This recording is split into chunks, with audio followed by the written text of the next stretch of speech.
اعوذ باللہ السمیع العلیم من الشیطان اللعین الرجیم بسم اللہ الرحمن الرحیم الحمد للہ رب العالمین والصلاة والسلام علی سیدنا و نبینا و شفیعنا و طبیب نفوسنا مولانا و مولا الکونین نور الثقلین جد الحسن والحسین ابی القاسم محمد اللہم صلی علی محمد وعلی محمد والصلاة والسلام علی اہل بیتہ الطیبین الطاہرین المعصومین سیما الامام المنتظر والحجۃ الثانی عشر والعدل المشتہر واللعنۃ الدائمۃ علی اعدائہم اجمعین من الآن الی قیام یوم الدین. اما بعد فقد قال اللہ تبارک و تعالی فی احسن کتابہ وهو اصدق القائلین بسم اللہ الرحمن الرحیم یا ایتها النفس المطمئنہ ارجعی الی ربک راضیۃ مرضیہ فادخلی فی عبادی وادخلی جنتی. پروردگار کا شکر ادا کرتے ہیں، اس کی حمد و ثنا کرتے ہیں کہ جس نے عزائی ابا عبداللہ الحسین علیہ الصلاۃ والسلام سے وابستہ رکھا. اس پروردگار کا شکر ادا کرتے ہیں کہ جب اس کی بارگاہ میں دست طلب کو دراز کرتے ہیں تو اس سے کہتے ہیں اللہم ارزقنا فی الدنیا زیارت الحسین وفی الآخرۃ شفاعت الحسین علیہ السلام. پروردگار ہم دنیا میں تجھ سے تقاضا کرتے ہیں، طلب کرتے ہیں، سوال کرتے ہیں زیارت ابا عبداللہ کا، اور آخرت میں تقاضا اور تمنا ہے ہماری کہ ہمیں شفاعت ابا عبداللہ نصیب ہو. حسین بقائے دین کے حوالے سے جس سلسلہ گفتگو کا آغاز محرم الحرام کی پہلی تاریخ سے ہوا تھا، وہ خدا کے احسان سے آج اپنی 5ویں منزل میں داخل ہو رہی ہے. اور آج ہم سب سے زیادہ میجر قسم کا ریزن آپ کی سماعتوں کی نظر کریں گے، آپ کے ساتھ شیئر کریں گے کہ جو سبب بنا کے تاریخ کے گنبد میں جہاں بہت کچھ دب جاتا ہے، دفن ہو جاتا ہے، گم ہو جاتا ہے، وہاں واقع کربلا پر آنچ نہیں آئی.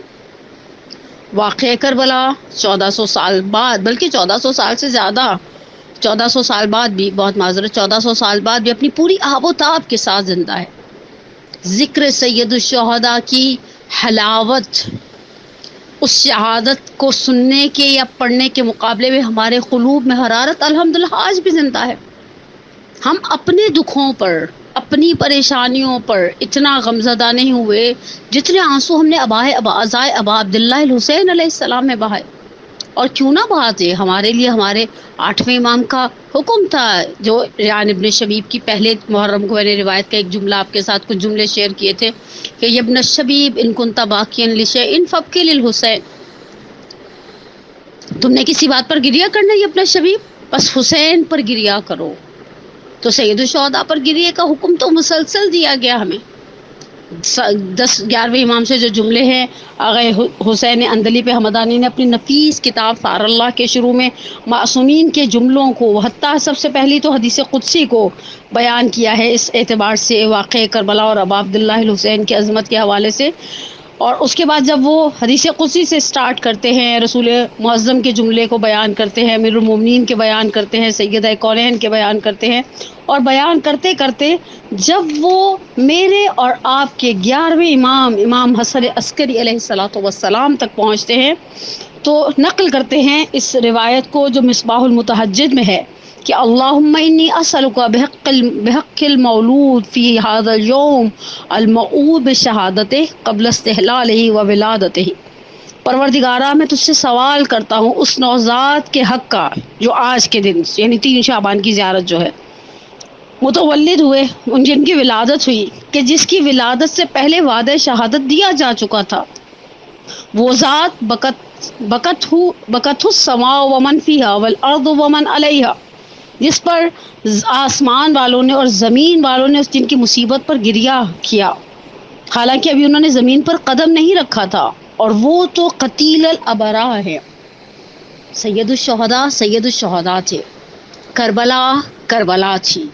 اور یہ تاریخ کے اندر ایک اپنی نوعیت کا منحصر بے فرد ایسا واقعہ تھا کہ بہرحال ہمارے پاس انہوں نے سید نہیں نقل کیا ہے آغا حسین اندلیب حمدانی علی اللہ مقامہ نے، عربی کتاب کا نام ہے ثار اللہ، فارسی ترجمہ ہوا ہے خون حسین در رگھائی اسلام کے نام سے. بہت ہی پیارے جملوں کو نقل کیا ہے. لا یوم کا یوم کا یا ابا عبداللہ حسین، آپ کے دن جیسا کوئی دن نہیں. اور سب سے بنیادی وجہ اس واقعے کے دوام، اس واقعے کی بقا اور اس واقعے کے جاودان ہو جانے کی جو علماء نے بیان کی ہے، وہ ہے ارادہ الہی. اور اس ارادہ الہی کی طرف روشنی کرنے سے پہلے میں ایک جو نیگیٹیوٹی بعض اوقات میڈیا کے ذریعے پھیلائی جاتی ہے، اور بعض اشعار ایسے ہوتے ہیں جو دیکھنے میں اور سننے میں بڑے خوبصورت لگتے ہیں لیکن وہ اصل میں بس اوقات آپ کو آپ کے مقصد سے ہٹا دیتے ہیں. اب ان اشعار کو پڑھنے والی ذات کنٹروورشل تھی نہیں تھی، کیسے تھے کیسے نہیں تھے، مجھے اس سے سروکار نہیں ہے، لیکن اشعار بہت خوبصورت ہیں کہ خوشبو خلد دب گئی خاک شفا کے بعد، جنت کا نام آنے لگا کربلا کے بعد، ذکر حسین ذکر مشیت کے ساتھ ساتھ ہر ابتدا سے قبل ہے ہر انتہا کے بعد. ہوتا اگر حسین بھی دنیا میں دوسرا، پھر اور ہوتی کربلا اس کربلا کے بعد. بعد از حسین نہ کوئی دوسرا حسین اور نہ کوئی کربلا اس کربلا کے بعد. از خود غلط ہے حضرت جوہر کا یہ کہا، اسلام زندہ ہوتا ہے ہر کربلا کے بعد. تسلیم روح جوہر مرحوم یہ کرے، اسلام زندہ ہو چکا بس کربلا کے بعد. لا یوم کا یوم کا یا ابا عبداللہ، ابا عبداللہ آپ کے دن جیسا کوئی دن نہیں تھا، آپ کے دن جیسا کوئی دن نہیں تھا. وہ دن واقعاً تاریخ میں اپنی مثال آپ تھی. اور سب سے زیادہ، سب سے پہلی اور سب سے بیسک ریزن جو ہمارے علماء نے نہضت کربلا کے ماندگار، یادگار، جاودان اور ابدی ہونے کے باب میں بیان کی ہے، وہ ہے ارادہ الہی. اور تاریخ کو نقل کرتے ہیں، کہا کہ جب خدا کا ارادہ کسی چیز کے ساتھ جڑ جاتا ہے، وابستہ ہو جاتا ہے، تو پھر پروردگار اپنی مرضی کرتا ہے. نور خدا ہے کفر کی حرکت پہ خندازن پھونکوں سے یہ چراغ بجھایا نہ جائے گا. خدا نے چاہا، جب چاہا، جو چاہا، اذا ارادہ شیئا ان یقول له کن فیکون. وہ اس سے اپنی مرضی پر پوری کائنات کو چلایا ہوا ہے. اس نے چاہا یوسف علیہ وعلی نبینا افضل الصلاۃ والسلام کو اس قعر چاہ سے تخت مصر تک پہنچا دیا. اس خدائے عز و جل نے چاہا یونس بن متی علیہ الصلوۃ والسلام کو شکم ماہی سے نجات دے دی. اس رب العزت نے چاہا ابراہیم کے لیے آگ کو گل و گلزار کر دیا. اس نے جب چاہا اسماعیل کے لیے دمبا بھیج کر وفدیناہ بذبح عظیم قرار دیا. اس نے چاہا تو پروردگار عالم نے ایوب کی آواز کو سنا اور اس کے بعد مصیبت کے بعد دوبارہ سے آسائش کے اسباب فراہم کیے. وہ جس نے یعقوب علیہ السلام کے حزن کے بعد، یہ قرآن کہتے ہیں وَابْيَضَّتْ عَيْنَاهُ مِنَ الْحُزْنِ وَهُوَ كَظِيمٌ، یوسف کی دیدار سے یعقوب علیہ السلام کی آنکھوں کو ٹھنڈا کیا. وہ جس نے یتیم عبداللہ کو ایک اپنا ختم المرسلین قرار دیا. وہ جس نے شب ہجرت اپنے نبی کی اس طرح سے حفاظت کی کہ بقول کافران اور مشرکان مکہ کے یہ وہ رحمت یزدان تھا، یعنی رسول خدا کے بارے میں کہتے ہیں وہ رحمت یزدان تھا، یہ قہر جلی ہے، یہ جو سو رہا ہے اور سونے والے کو کس کمال سے انعام سے نوازا. مجھے بچپن سے بعض اشعار بہت ہی زیادہ اپنی جانب کھینچتے ہیں اور ذہن کے اوپر نقش کی طرح حق ہو گئے ہیں، گویا کندہ ہیں. اے خدا تجھ کو ہی زیبا ہے بڑائی تیری، بے نیازی تو کسی نے بھی نہ پائی تیری. جاگنے والے کو محروم دو عالم رکھا، سونے والے سے کہا ساری خدائی تیری. یہ تو خدا کے ارادے ہیں، جب چاہے جسے چاہے جہاں چاہے نواز دے. یہ اس کی مشیت کے تقاضے ہیں، یہ اسرار ہیں جو ہماری سمجھوں سے، ہماری فکر سے، ہماری سوچ سے بالا تر ہیں. لیکن تاریخ نقل کرتی ہے کہ جب حضرت ابراہیم علیہ الصلوۃ والسلام کو حکم ہوا کہ وہ حضرت ہاجرہ کو اور اس معصوم کمسن اسماعیل کو اس سرزمین مکہ پر چھوڑ کر چلے جائیں. آپ دیکھیے تاریخ گواہ ہے کہ جب ابراہیم نے مکہ کی لم یزرع سرزمین پر حضرت ابراہیم، حضرت اسماعیل اور حضرت ہاجرہ کو چھوڑا تو خدا کی بارگاہ میں ہاتھوں کو اٹھا کر ایک دعا کی. سورہ مبارک ابراہیم آیت نمبر 37. ربنا، دعا کا آغاز ربنا سے ہوتا ہے. اب آخری جملہ دیکھیے فَاجْعَلْ أَفْئِدَةً مِّنَ النَّاسِ تَهْوِي إِلَيْهِمْ. خدایا لوگوں کے دلوں کو اس طرف کھینچ فرینچ لائن کی طرف یہ محبوب قلب قرار پائے. اور آپ دیکھیے واقعاً خدا نے سرزمین مکہ پر ایک الگ سے روحانی سکون رکھا ہے. حج کے دوران کیسا انسان کا دل کھنچا چلا جاتا ہے اس سرزمین کی طرف. کیسی ایک خواہش اور ایک کشش ہوتی ہے حاجی کو کہ وہ بیت اللہ الحرام کے صحن میں بیٹھا رہے. اور جب انسان بیت اللہ الحرام کے صحن تک یا اس دروازے تک پہنچ رہا ہے تو کتنے خوش نصیب ہیں ہم جنہیں چوتھے امام یاد آ جاتے ہیں کہ جب بیت اللہ الحرام کے دروازے پر پہنچا کرتے تھے تو فرمایا کرتے تھے الہی سائلوں کا پہ بابک، خدایا مانگنے والا تیرے دروازے تک آ گیا. الہی سائلوں کا سب سے خوبصورت جملہ یہ سائلوں کا پہ بابک. اور حضرت ابراہیم کی دعا کو خدا نے اسماعیل سلام اللہ علیہ اور حضرت ہاجرہ سلام اللہ علیہ کے باب میں قبول کیا اور مسلمانوں کے دل کے اندر ایک تمنا رکھی. اور پھر اس کے بعد ہم دیکھتے ہیں کہ بہرحال ارادہ الہی کی دوسری مثال دیتے ہیں کہ جب پروردگار کے حبیب کی بارگاہ میں حبیب الہ العالمین محمد مصطفیٰ صلی اللہ علیہ وآلہ وسلم کی خدمت میں سید الشہداء کو قنداق کر کے، وہ جو بالکل بچے کو ریپ کر یعنی لپیٹ دیا جاتا ہے ایک چادر کے اندر، اور اسے نوزاد کا قنداق کہا جاتا ہے فارسی میں، اور شاید لپیٹنی کہا جاتا ہے اردو میں، کچھ ایسا ہی ورڈ استعمال کیا جاتا ہے. ایک چادر ہوتی ہے جس میں وہ بچے کو لپیٹ دیتے ہیں ہم. تو کہا کہ جب رسول خدا کے ہاتھوں پر لا کر سید الشہداء کو دیا گیا، ابھی نوزاد ہے سید الشہداء، ابھی وہ شروع کے جو آداب ولادت ہے ان پرپسز سے گزارے جا رہے ہیں ابا عبداللہ الحسین. کہا رسول خدا نے اپنے ہاتھوں پر سید الشہداء کو رکھ کر وہی دعائے حضرت ابراہیم علیہ السلام کو دہرایا، ربنا سے شروع کر کے فجعل افئدۃ من الناس تہوی الیہم، خدایا لوگوں کو اس حسین کی جانب جذب کرنا. اور ایک اور مقام پر ملتا ہے ان لقتل حسین حرارۃ فی قلوب المؤمنین لا تبردوا ابدا، محبت حسین ایک حرارت ہے جو مومنین کے قلوب میں اور کبھی ٹھنڈی نہیں ہوگی.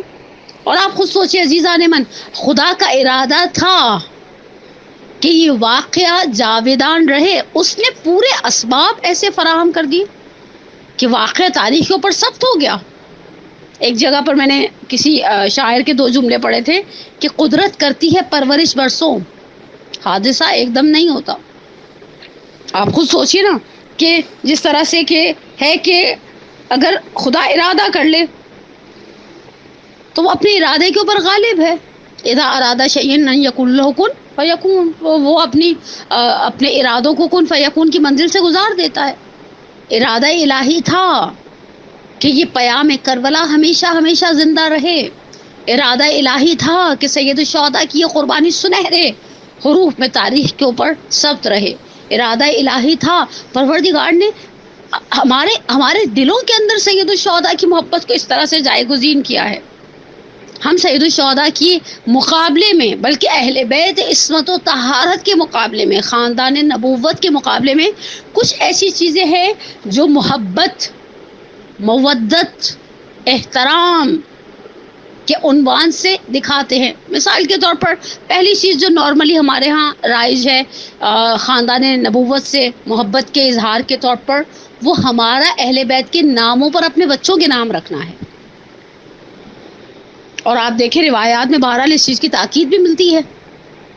ہم دیکھتے ہیں روایات میں کس طرح سے ائمہ نے ان اسماء کو نہ صرف یہ کہ اپریشیٹ کیا. ایک روایت کا خلاصہ اور مفہوم اگر اپنے الفاظ میں بیان کرنا چاہوں، راوی خدمت امام جعفر صادق علیہ الصلوۃ والسلام اللہم صلی اللہ کی خدمت میں آتا ہے اور کہتا ہے کہ مولا خدا نے مجھے بیٹی عطا کی.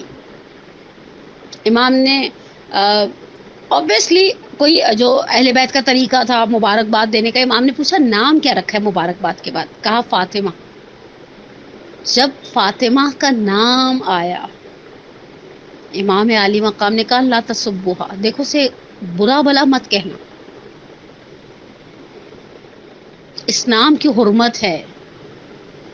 نام محمد صلی اللہ علیہ وآلہ وسلم ایک حرمت ہے. اس نام کے اثرات، اس نام کی برکتیں ہیں ہمارے گھروں میں. دیکھیں ہم اپنے آباء و اجداد کے نام پر ہمارے یہاں نوعاً یعنی کوشش نہیں ہوتی کہ ٹرینڈ نہیں ہے کہ اپنے بڑوں کے نام زندہ رکھیں، لیکن ہمارے گھروں میں الحمدللہ حسن، حسین، علی، عباس، حیدر، مجتبیٰ، مرتضیٰ، مصطفیٰ، بچیوں میں ہم دیکھتے ہیں فاطمہ، زینب، رقیہ، سکینہ، یہ نام اہل بیت کے گھر کے نام ہیں. برکتیں برکتیں اور آثار ہیں ان ناموں کے انسان کی شخصیت پر. ان گھروں پر اثرات ہیں جن گھروں میں یہ نام پکارے جاتے ہیں دن رات. یہ پہلا ٹوکن آف ریسپیکٹ ہے ہماری طرف سے کہ شہزادی خدا نے ہمیں بیٹی دی تو ہم نے سوچا ہم آپ کے گھر کی کسی بچی کے نام پر اس کا نام زینب رکھیں. مثلا آپ کی اس بیٹی کے نام پر ہم اس کا نام زینب رکھیں، یا سید الشہداء کی بیٹی کے نام پر ہم اس کا نام سکینہ رکھیں. دوسری چیز جو ہم اہل بیت کے ساتھ محبت کے طور پر دکھاتے ہیں وہ زیارت ہے. کامل الزیارات میں کیا روایتیں ہیں جو زیارت اور علی الخصوص زیارت سید الشہداء پر تاکید ہے. ایسی ایسی فضیلتیں ہیں ظاہر ابا عبداللہ کے لیے، ایسی ایسی باتیں ہیں روایات میں زیارت معصومین کے باب سے کہ انسان بسا اوقات دیکھتا ہے اور دنگ رہ جاتا ہے. اور آپ خود سوچئے بنو عباس کس قدر سرسخت مخالف تھے. یہ علی الخصوص ان کے اندر متوکل کی جو حالات کے اندر ملتا ہے کہ کس طرح سے اس نے کبھی قبر ابا عبداللہ پر ہر سے لانے کا جو ہے وہ ہل چلانے کی ناکام صحیح کی، کبھی اس نے نہر فرات سے نہر کھینچنے کی ناکام صحیح کی.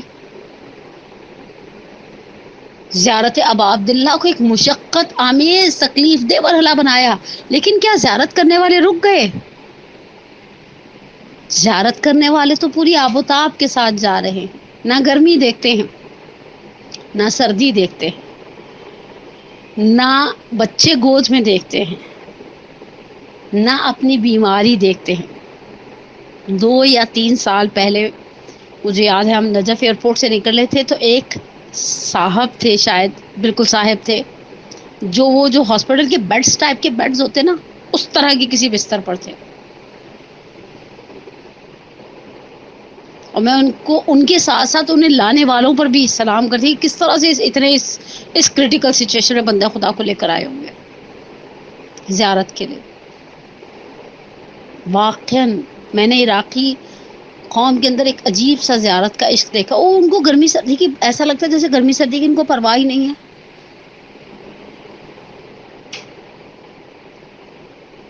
ہم اپنے عزیز اقارب سے ملنے کے لیے اگر کہیں جانا ہوتا ہے، ٹریولنگ پلان کرنی ہوتی ہے تو پہلے ویدر چیک کرتے ہیں. اتنی گرمی میں تو نہیں جانا. میں تو مثال کے طور پر فرض کریں مجھے اگر لاہور ٹریولنگ کرنی ہے تو میں سوچوں گا اتنی گرمی ہے، اتنی گرمی میں کیا مزہ آئے گا. نہیں، گرمی سردی کی پرواہ ہی نہیں ہے ظاہر کو. سردیوں میں 40 تھا، لوگ سردیوں میں مشی کر کے جاتے تھے. یہ وہ لوگ ہیں جنہیں ویسے آپ کہیں نا نمائش سے کھارا در تک چلے جائیں تو ان کی ٹانگوں میں درد شروع ہو جائے گا، لیکن نہیں، عشق ابا عبداللہ ہے. جو رواں دواں ہیں قافلے سوئے قبر ابا عبداللہ، سوئے قبر ابا عبداللہ. اور کیسی دعائیں ہیں ان کے لیے. ظاہراً سدیر سیرفی کی روایت ہے کہ جب انہوں نے امام صادق کو دیکھا تو امام صادق کہتے ہیں خدایا وہ چہرے جن کی رنگت کو سورج کی تمازت نے بدل دیا ہے، یہ تھکے ہوئے بدن، یہ غبار آلود چہرے، میری امانت ہے میں حوض کوثر پہ تجھ سے لوں گا. ظاہر کو خود نہیں پتا کہ وہ کہاں جا رہا ہے، لیکن یہ اہل بیت کی محبت ہے جو ہر چیز جو ہے وہ ذہن سے محو ہو جاتی ہے. بس ایک عشق ہوتا ہے اپنے آپ کو قبر ابا عبداللہ تک پہنچائے انسان، قبر ابا عبداللہ تک پہنچائے. اور اس قبر کے ساتھ ساتھ پروردگار عالم نے اہل بیت کے قبور پر ایک الگ سے رافت کو، سکون کو محسوس کیا جا سکتا ہے. یہ ہمارا ایک انداز محبت ہے. آپ خود سوچئے اس کووڈ-19 کے فیز میں لوگوں نے، بہت سارے لوگ ایسے تھے جو کہیں ٹریولنگ نہیں کی، لیکن جب اگر ان کے پاس اپرچونٹی آئی تو انہوں نے کربلا کو ہمیشہ ترجیح دی. کربلا عزاداروں کے دل میں بستا ہے. زیارت کے لیے کس طرح سے انسان تیار ہوتا ہے. مجھے یاد ہے لاسٹ ایئر میں نے ایک روایت پڑھی تھی چھٹے امام ہی کی ایک مجلس میں کامل الزیارت ظاہراً میرے ہاتھ میں ہی تھی کہ جب راوی آ کر کہتا ہے کہ مولا اس وقت بہت خوف و ہراس ہے زیارت ابا عبداللہ کے لیے، تو امام صادق نے پلٹ کر پوچھا کیا تم یہ نہیں چاہتے، میرے الفاظ میں مفہوم امام صادق کے جملے کا، کہ کیا تمہیں خوف و ہراس کے موقع پر ہمارے مواقف پر پائے؟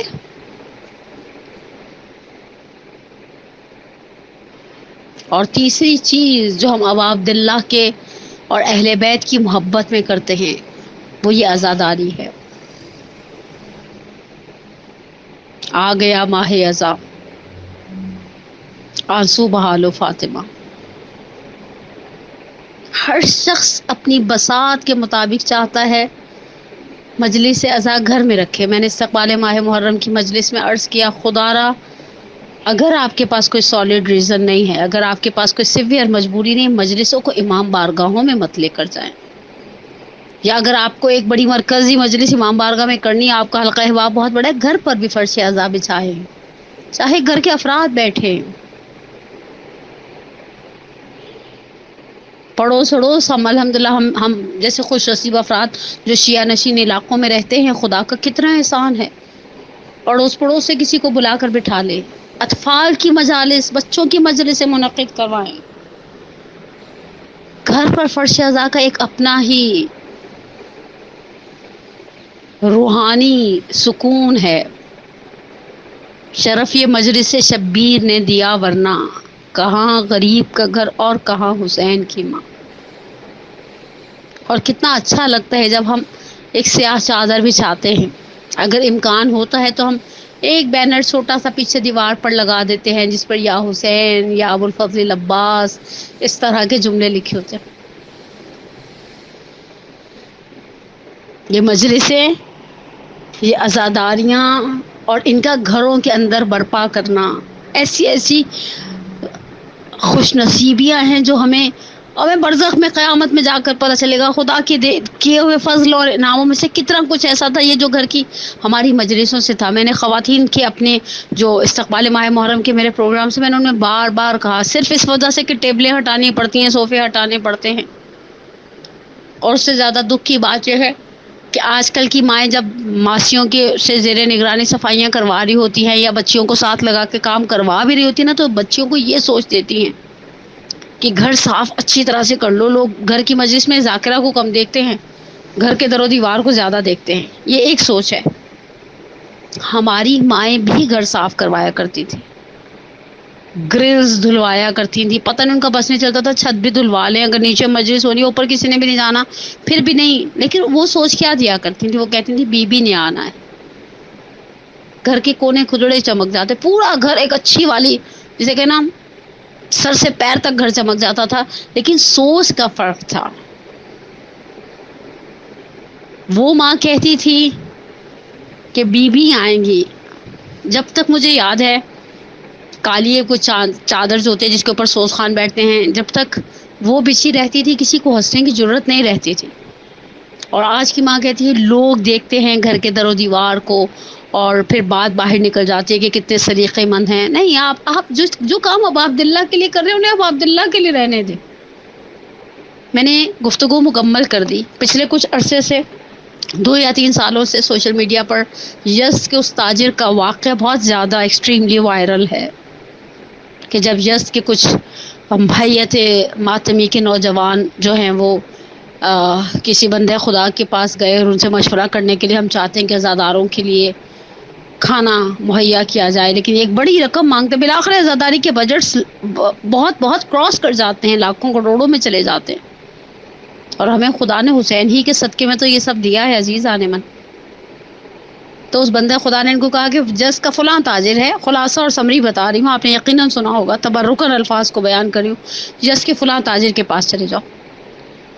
جب یہ بچے گئے ماتمی نوجوان، اور ہمارا سلام ان ماتمیوں پر جو عشق ابا عبداللہ میں سر و سینہ پیٹتے ہیں، انہوں نے اس تاجر کے آگے اپنی ریکوائرمنٹ کو رکھا۔ تاجر نے پوچھا رقم کتنی ہے؟ کہا بہت بڑی ہے۔ چیک بک آگے رکھ کر کہا رقم لکھ دو، میں سائن کر دیتا ہوں۔ جب اس ماتمی دستے کے سربراہ نے رقم لکھ دی اور تاجر کے آگے چیک بک کی تو اس نے رقم کی جگہ پر ہاتھ رکھ دیا، اور تاکہ نہ نظر پڑے نہ شیطان، ان شیطان یعدکم الفقر، شیطان کا تو کام ہی آپ کو فقر کے وعدے دینا، انسان کو ہاتھ رکھ دیا اور امضاء کر دیے، سائن کر دیے۔ اس کے بعد اس شخص کے تاجر نے خواب میں دیکھا کہ میدان محشر ہے اور اس کا نام ہے اعمال ابا عبداللہ کی خدمت میں پہنچا ہے۔ ابا عبداللہ نے بھی ہاتھ رکھ دیے اور امضاء کر دیا۔ میں قربان ہو جاؤں، عصمت ابن علی دین کے دستور سے پوچھ، فخر موسیٰ کی تجلی کا فسونطور سے پوچھ، رفت نو کے سنان دیدہ منصور سے پوچھ، صبر شبیر کبھی سجدہ عاشور سے پوچھ۔ سید الشہداء میں قربان ہو جاؤ، آپ نے کس قدر سخاوت ہے آپ کی، برزخ میں کیسی سلطنت ہے آپ کی۔ محرم الحرام کی 5 تاریخ ہوگی اور 9/5 کو ہم جناب زینب کبریٰ کو ان 2 بچوں کا پرسہ دیتے ہیں جو میدان کربلا میں ان کے ساتھ آئے تھے۔ بڑا سخت امتحان ہوگا سیدانیوں کا۔ جس طرح سے ارباب منبر نے جملے نقل کیے، جب نگاہ پڑی تو پوچھا بیٹا ابھی زندہ ہو؟ تو کہا اماں جب جا کر ماموں کی خدمت میں اجازت طلب کرتے ہیں ماموں اجازت نہیں دیتے۔ حسین کی بہن بچوں کو لے کر حسین کی بارگاہ میں آئی۔ سید الشہداء احترام قہر میں کھڑے ہو گئے۔ کہا حسین آج کے دن کا فدیہ اور قربانی، آج قربانی کا دن ہے، قربانی لائے ہوں، میں شہادت نہیں پڑھوں گی ان بچوں کی جن بچوں کی کم سنی کا یہ عالم تھا کہ حسین نے اور عباس نے ان بچوں کو راہواروں پر بٹھایا تھا۔ صرف 2 جملے پڑھوں گی۔ پہلا وہ وقت جب حسین اور محمد کی لاشوں کو لے کر خیام میں آئے، زینب کی دائیں جانب ایک لاش اور بائیں جانب دوسری لاش رکھی، اور زینب نے سجدے میں سر کو جھکا کر کہا ربنا تقبل منا ھذا القربان، خدایا ہماری قربانی کو قبول فرما۔ اور ایک جملہ جو ہمارے برصغیر پاک و ہند کے بزرگان کہا کرتے تھے، جب واپس گئی ہیں اور اپنے شوہر کے گھر عبداللہ ابن جعفر طیار کے گھر گئی ہیں تو اس حجرے میں داخل ہوئی جہاں پر اونا محمد کی مسندیں تھیں۔ مسندوں کے درمیان بیٹھ کر کہا اونا محمد ابھی تک ماں تم پر کھل کے روئی نہیں، ابھی تک تو حسین کا ماتم کرتی رہی ہے، لیکن اب ماں تمہارے اوپر گریا کرے گی۔ میرے بچوں جب ماں کو مدینے میں بہت سارے جوان نظر آئیں گے اور مجھے میرے بچے نظر نہیں آئیں گے، اور بار بار ثانیہ زہرا کی زبان پر ایک ہی جملہ ہے ربنا تقبل منا انک انت السمیع العلیم وسيعلم الذين ظلموا أي منقلب ينقلبون نسألك الله ونتوب باسمك العظيم الأعظم العزيز الجليل الأكرم اللهم إني أسألك بحق فاطمة وأبيها وبعلها وبنيها والسر المستودع فيها أن تصلي على محمد وآل محمد۔ پروردگارہ یا رب الحسین اشفی صدر الحسین بظہور الحجہ، پروردگارہ ہماری سب سے بڑی ایک دعا ہے، ہمارے امام کے ظہور میں تعجیل فرما، ہمارے بے اولادوں کو اولاد عطا فرما، ہمارے بے گھروں کو گھر عطا فرما، ہمارے پریشان حالوں کی پریشانی کو دور فرما۔ پروردگارہ تجھے زینب کبریٰ کی اس قربانی کا واسطہ، اس صبر زینبی کا واسطہ، پروردگارہ جنہیں بچے دیے ہیں انہیں بچوں کی اچھے طریقے سے تربیت کرنے کی توفیق عطا فرما۔ پروردگارہ ہمارے مرحومین علی الخصوص مرحومین مد نظر اور ان کے بعد اپنے مرحوم والدین کے لیے دعا گو۔ پروردگارہ رب ارحمہما کما ربیانی صغیرا ربنا اغفر لی ولوالدی وللمؤمنین یوم یقوم الحساب۔ پروردگارہ میرے مرحوم والدین کی قبروں پر اپنے کرم کی، اپنی مغفرت کی اور اپنی رحمت کی بارش کو نازل فرما۔ پروردگارہ ہمارے مرحومین کو اپنے جوار رحمت میں اعلیٰ علیین میں جگہ عطا فرما۔ پروردگارہ یہ ان ماؤں کا احسان ہے جنہوں نے ذکر ابا عبداللہ کے ساتھ وابستہ رکھا، جو چھوٹے چھوٹے ہاتھوں کو پکڑ کر مجلس عزا میں لے کر جاتی رہی، بار بار سمجھاتی رہی، پیاسوں کی فرش ازاں میں بیٹھی ہوں، تھوڑی دیر پیاس کو سہنے کی عادت ڈالو۔ پروردگارہ بحق محمد و آل محمد ہمیں ہمارے والدین کے لیے، ہماری اولاد کو ہمارے لیے باقیات الصالحات میں سے قرار دے، ہم سب کا خاتمہ بالایمان فرما، اس محرم الحرام کو ہماری زندگی کا آخری محرم الحرام قرار نہ دے۔ پروردگارہ ایک خصوصی دعا سیکیورٹی اور سکاؤٹس پر کھڑے نوجوانوں کے لیے، پروردگارہ تجھے واسطہ عبداللہ الحسین کے ان جوانان بنی ہاشم کا جو طلایہ دیتے رہے شب عاشور، پہرہ داری کرتے رہے ناموس حسینی کی، پروردگارہ یہ جو ہمارے اسکاؤٹس کے بچے ہیں، یہ جو سیکیورٹی پر کھڑے مومنین ہیں، جو عزاداریوں کی حفاظت کے لیے جان ہتھیلی پر لے کر گھروں سے نکلتے ہیں، پروردگار ان کی جان مال ناموس کی حفاظت فرما۔ ربنا تقبل منا انک انت السمیع العلیم برحمتک یا ارحم الراحمین۔